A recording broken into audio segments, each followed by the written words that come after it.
We got a 2015 235i BMW. We're in sunny South Florida. The fucking sun is in my eye. I got a farmer's stand. Look at this. All right, let's check this out.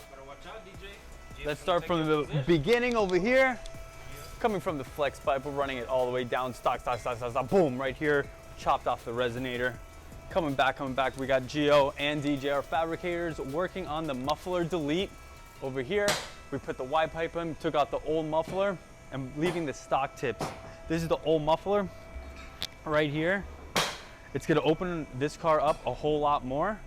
The customer does decide to keep the muffler. That way, you know, if he brings back the car, wants to sell it, he can put it back to stock. So I'm gonna show you in a few minutes exactly the finished job, and then we'll take it from there.